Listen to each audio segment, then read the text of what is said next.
Hi all, ഈ വീഡിയോയിലൂടെ നോക്കുന്നത് 2025 ഏപ്രിൽ 6-ാം തീയതി പത്രവാർത്തകളിൽ വന്ന പ്രധാന കറണ്ട് അഫേഴ്സ് ആണ്. പുതിയ പാമ്പൻ പാലം പ്രധാനമന്ത്രി ഉദ്ഘാടനം ചെയ്തത് 2025 ഏപ്രിൽ 6-ന്. ഇന്ത്യയിലെ ആദ്യത്തെ വെർട്ടിക്കൽ ലിഫ്റ്റ് കടൽപ്പാലമാണ് പുതിയ പാമ്പൻ പാലം. 2024 മാതൃഭൂമി സാഹിത്യ പുരസ്കാരം ലഭിച്ചത് സാറ ജോസഫ്. 95 ദിവസത്തെ ദൗത്യം പൂർത്തിയാക്കി പോയം 4. പയർവിത്ത് മുളപ്പിക്കൽ, യന്ത്രക്കൈ പരീക്ഷണം തുടങ്ങിയവ ദൗത്യത്തിന്റെ ഭാഗമായി 24 ഉപഗ്രഹങ്ങളാണ് പോയം 4-ൽ ഉണ്ടായിരുന്നത്. തമിഴ്നാട്ടിലെ 2 പക്ഷി സങ്കേതങ്ങൾ ജന്തുജന്യ രോഗങ്ങൾ കണ്ടെത്തുന്നതിനുള്ള ICMR പഠനത്തിന്റെ ഭാഗമാകും. പോയിന്റ് കാലിമർ പക്ഷി സങ്കേതം, തിരുവാരൂരിലെ വടുവൂർ പക്ഷി സങ്കേതം. ഏപ്രിൽ 7 ആരോഗ്യദിനം. 2025 പ്രമേയം ആരോഗ്യകരമായ തുടക്കങ്ങൾ, പ്രതീക്ഷാജനകമായ ഭാവികൾ. ശ്രീലങ്കയുടെ പരമോന്നത ബഹുമതി മിത്രവിഭൂഷണ പ്രധാനമന്ത്രി നരേന്ദ്രമോദിക്ക്.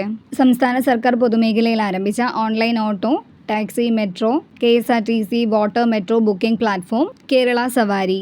ഇതുപോലുള്ള കൂടുതൽ വീഡിയോസിന് ഞങ്ങളുടെ ഈ ചാനൽ സബ്സ്ക്രൈബ് ചെയ്യുക. Thank you for watching.